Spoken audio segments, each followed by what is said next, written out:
Thanks to the supporters at channel member Licton. Oh, I love it when a plan comes together. Remember when my assistant manager went to go and manage Farnham? Well, we now play them, and if we beat them, we win the league. So, fingers crossed he remembers what side his bread's buttered, rolls over, lets us win. We bring him back as assistant manager in the next league up. Everyone's happy. That's the plan. Hello and welcome to part 43 of Wembley to Wembley. I'm Kevin, coming up on today's episode with our final two games of the season, away against Farnham and at home against Rains Park. I'm hoping the home game against Rains Park doesn't matter, because if we beat Farnham, we do win the league. As you can see, we're 4 points clear at the top of the league. We have had a lovely little run of form to end the season. That game against Southall now looking like the blip, the goalkeeper caused blip that it was. And if you take that out of the equation, we've won like 8 consecutive games, which really does make a difference when it comes to putting you towards the top of the league. Phoenix Sports, realistically, the only team who can catch us. Flackwell Heath are mathematically, theoretically still in, but with 2 games to go and a 6-point difference. I mean, they do have the same goal difference as us, but we're not going to lose 2 while they win 2. Surely. Jersey Bulls can't catch us. Phoenix Sports 4 points behind, but with a much worse goal difference. Effectively, also need the same outcome as Flackwell Heath. 2 defeats for us and 2 wins for them. So we just need to go to Farnham and win. Farnham, managed by Ross Ridley, who until 2 months ago was my assistant manager. So fingers crossed, he just lets us win. Look, he's not cut out to be a manager. Let's beat him. Let him get sacked. We bring him back in. Probably as the under-21s assistant manager. You know, we've got a new assistant manager now, but it's good for everybody if we win this game. So let's go try win this game. We are also getting involved in doing some transfers, trying to put together a squad for next year. One transfer we've done is Lewis Clayton has now left the club. Walton and Hersham were silly enough to just take him, so he is now gone. The nightmare of the last episode is over. You saw last episode that we'd signed Johnny Dolan and John Coffey. And Oliver Bosworth, of course, who we signed mid-episode. We've now also signed this guy, a young striker, James Clark. I mean, he's not as young as I thought he was when I brought him in. He's probably not ever going to be any good, but got 9 goals for Lincoln United this season, so can't be all bad. And then we're also trying to bring in this guy as well, Leo Young, who wears spectacles and does look young. I imagine that's where he gets his name from. He's so much better than any other defender we've got, and he wears spectacles, and I am a big fan of spectacle wearers. We've also started to renew a few contracts. I don't know why that's defaulted to the wrong view, but you can see we actually have a few of these boys now who are under contract for next year, the real best ones. But also Gibson, New Boys, Coffey and Dolan, Riley and Easton have both had contract extensions as well, and there's a few of them who've already been set for release, including, sadly at this point, Anton Canerva, who hasn't actually scored a goal this year. He has only played 6 times, but the Anton Canerva years, all 6 of them, are coming to an end. If we win today, we will start him on the last day of the season, just so he can say goodbye in one last match in a Wembley shirt. He served us well, but we are in the process of moving beyond him. So this is our team for the game against Farnham. It's Bosworth in goal, a back row of Gibson, Dugwid, Riley and Leroy, Macaulay and Rowe in midfield, Giles, Wright and Best, then behind Butterfield up front. Smalley's just got to accept he's now our backup goalkeeper. Shouldn't have broken his arm, should he? And Jordan Slew, who was here on loan, has now gone back to his parent club, so Dolan is now first choice reserve striker. I mean, to be fair, that as a bench is a very, very strong bench. Any one of those 5 players would have been guaranteed starters for us a year ago. So that shows how far we've moved on over the course of this season.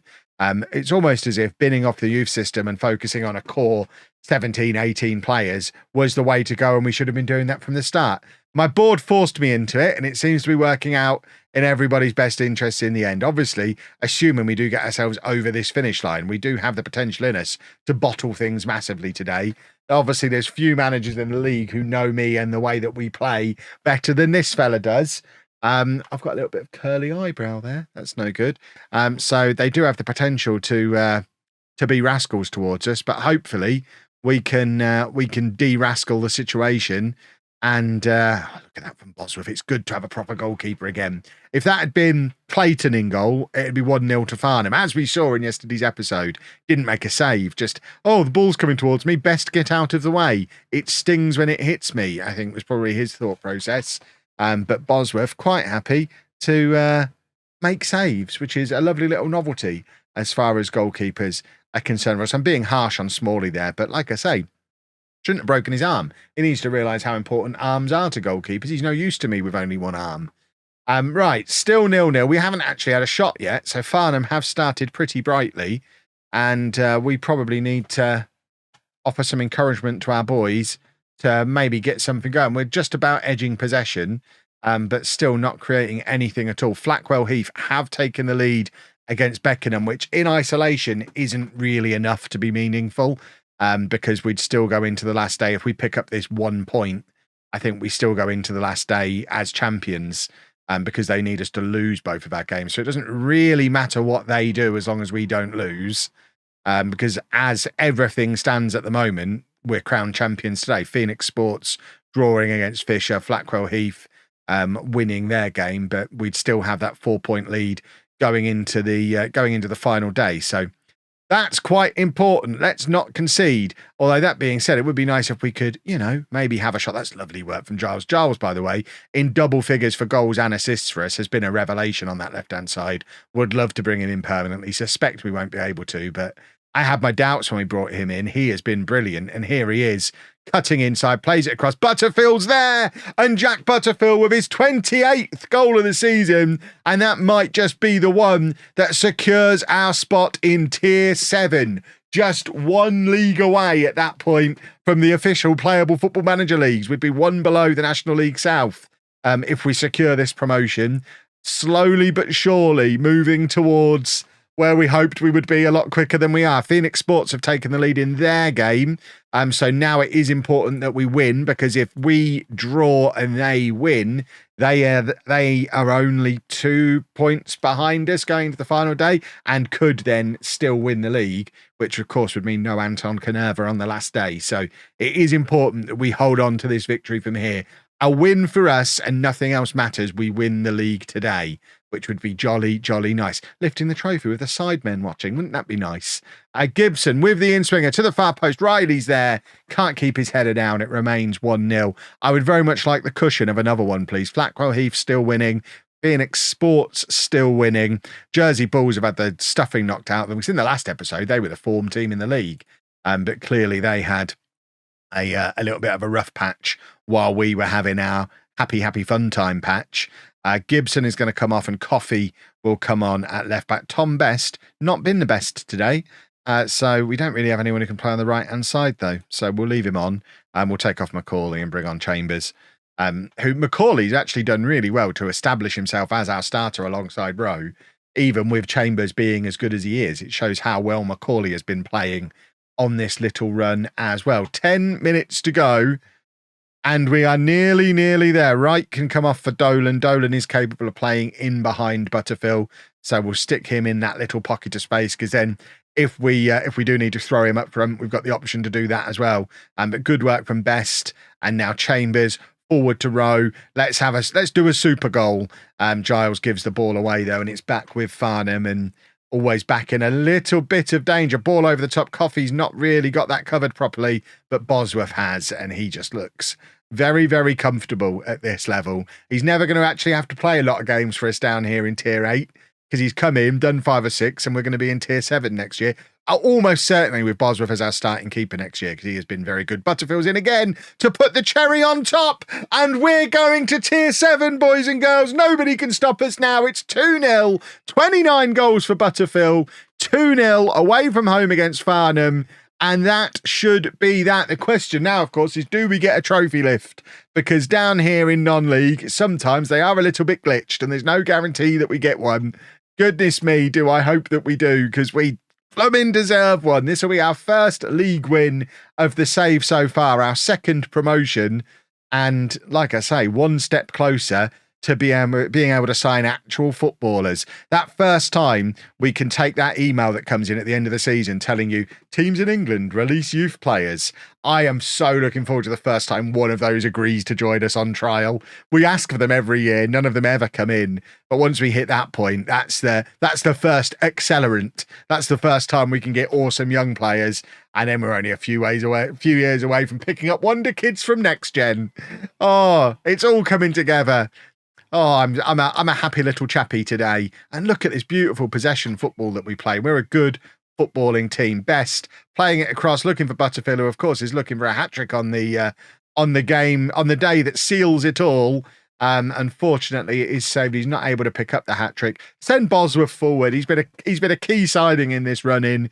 Giles is going to hit the in-swinger as he looks to add another assist to his tally. Phoenix Sports have gone 3-1 up now, but it doesn't matter. It's not going to be enough for them. Best launches it at that far post where Chambers was hanging around. But the Farnham goalkeeper is there to collect. And none of it matters because I think we're about to get a trophy lift. We actually get the trophy lift. Beautiful stuff. The aliens are here as well to celebrate. They're over the moon with it all. And here are my boys. Look at the state of that net. Goodness me. Oh, this is the first time we've had a proper close-up of these shirts. They are beautiful in the match engine. Look, it's not really the match engine, is it? They're lifting the trophy engine. But that is a wonderful thing. And here we go. Trophy lift. Look how happy I am. Look, I'm gonna clap above my head. Confetti falls from the clouds because that's how confetti works. Lovely, lovely, lovely. We've won the league, boys and girls. That means, possibly more exciting than that, we get to see Anton Canerva one more time. Watch him get a hat-trick and earn himself another contract extension, even though he's obviously not good enough. But here's all of your various confirmations. Oh, including budgets. Budgets? It's not much of a change. We've got a little bit more wage budget. Obviously, no transfer budget. Scouting budget is glitched. There's nothing we can do about scouting budget. We don't need to worry about that. That wage budget might actually be enough for me to not need to steal the scouting budget at the start of the season. And maybe you can all stop telling me it's glitched. But look how good Les Giles has been. What a signing. 14 and 14 and a 7.27 average rating. Is his contract up? His contract is up. So can we try and sign you permanently? They want $2,000 for him. We don't have any money. He's out of contract at the end of the season. Just let him have us for... There you go. A 40% sell-on. I mean, if we'd have waited, we could have had him without the sell-on. But you know what? I just want him now. We got any other loans that we desperately want to keep? Not really. But we do want to keep Giles. So fingers crossed he'll agree to come in. There you go. Look, we're going to get him. He's going to come in permanently. This is now a triple celebration. So, yeah, that'll do nicely. Beautiful stuff. Right, final game of the season. A final time to see Anton Canerva. I will meet you there. Here we go then. A very rotated team for the final game of the season. Canerva is in. He's going to start on the right-hand side. We're also going to have a look at the youngster James Clark, who we've just brought in. Dolan can start as an attacking midfielder. Chadder can get a start on the left-hand side of midfield because theoretically he can play there and he is very attacking. Chambers and Macaulay in midfield because there's not really anyone to rotate with them. It does mean Rowe, our club captain, gets to sit this one out. But we have got A.D. Burton-Jones on the bench. If you remember, he was our best midfielder at the start of the season, broke his leg. We wrote him off. He is now sort of fit, can only do 45 minutes. But we'll let him come on and you never know, he might be great or we might just be binning him off in the summer. We're probably going to bin him off in the summer. But he's back on the bench, which is nice. A feel-good story to see him get some minutes in this match. Coffey gets his first start at left back. Wood probably playing his final game at right back. We did sign the other youngster, Leo Young, the one with the spectacles, so he comes straight in to make his debut.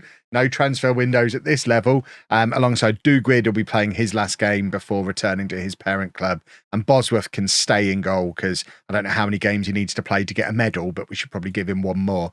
Giles has agreed to join us permanently as well, so he joins us permanently next week, which is jolly nice to see. And let's go and win our final game, hopefully ever, at Tier 8. We're ready to move onwards and upwards. Wembley are going places, boys and girls. And here is the, what's this called? The people clapping a line thing. There's a word for it. I don't remember. As a Peterborough fan, we don't experience these very often. Guard of Honour, that's what it's called, isn't it? I think. That's what it's called. Look at us. This is our reserves being like, yeah, come on.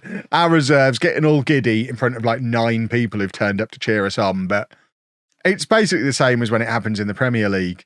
As a red-green colourblind man as well, I have no idea what's going on in this match. It just looks like we're playing against a team of disembodied heads / a team of goalkeepers. No football team should play in green. That's goalkeepers' colours. And good old Football Manager doing Football Manager things. We've just had someone score his first ever goal against us. Because that's how Football Manager works. They always get their first ever goal against you. I do expect us to lose today. I'm hoping it won't have too much of an impact on any morale or momentum we take into next season.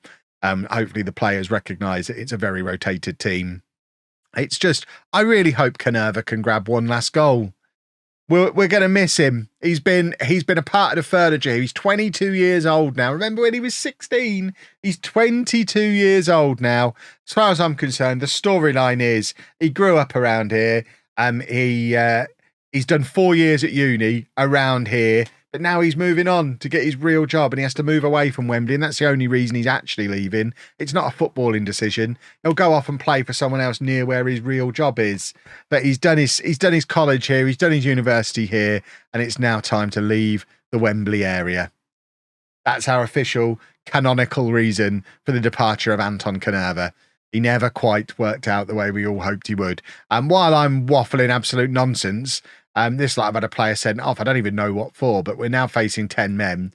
So we should probably go attacking and demand more and try and get into this game. If we can win with the reserves on the last day, then that really is the best possible outcome.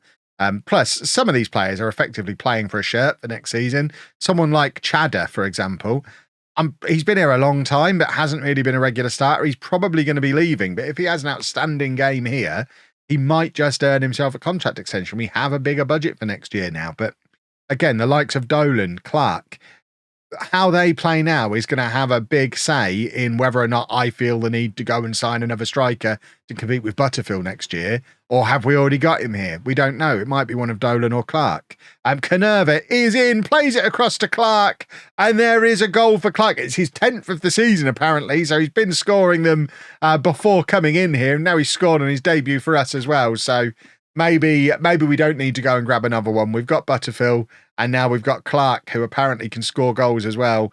A tidy little finish for him. It's 1-1. Canerva getting an assist on his last game in a Wembley shirt. Can he get a man of the match to go with it? And a standing ovation for the former club captain, the all-time record goal scorer. There's so many positive things to say about Anton Canerva, but unfortunately, he was just never quite going to be good enough to make the step up and come with us along the way. He was no Mick Powell. He was no Anthony Harris. He was just a decent player for the level we were at, and now we're going to be 2 levels higher than that. Bosworth looked a bit iffy there, didn't he? Goodness me. Albert Wood looks like he's picked up a knock as well. It's probably his final game for the club as well. He's always looked like a player with decent potential, but never really fulfilled it. So I think he's probably done. But Clark is looking very lively. Plays it across to Chambers, who hits the post. We're still on an attacking instruction because we obviously want to win the game. We're still playing against 10 men.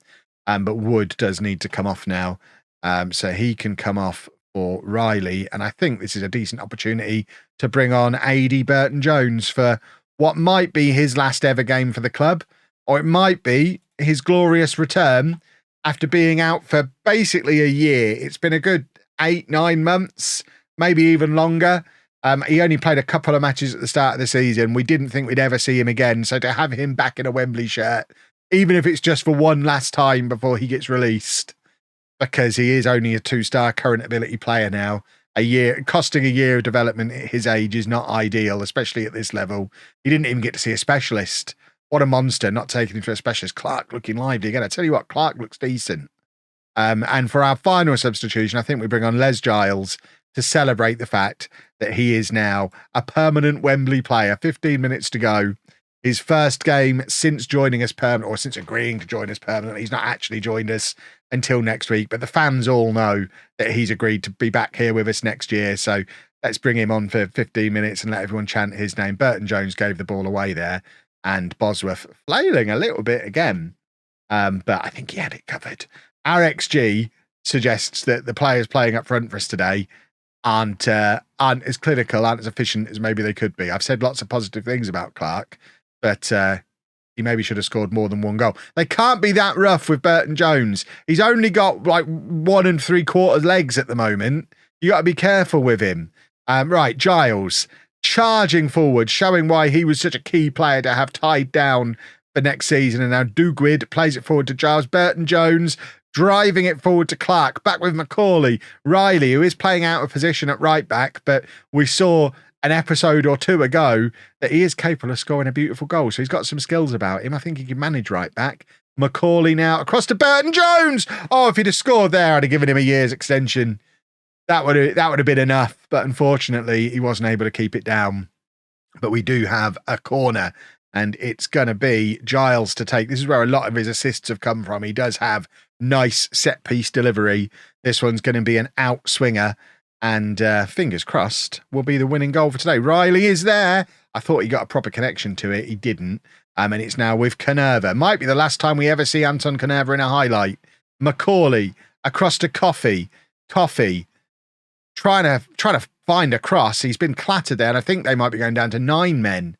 No, they're not. That guy was already on a yellow card and clattered our boy, though, but does seem to have got away with it. And they are clinging on. And are they going to grab a late win? I mean, it doesn't really matter in the grand scheme of things, but we would like a last day of the season win.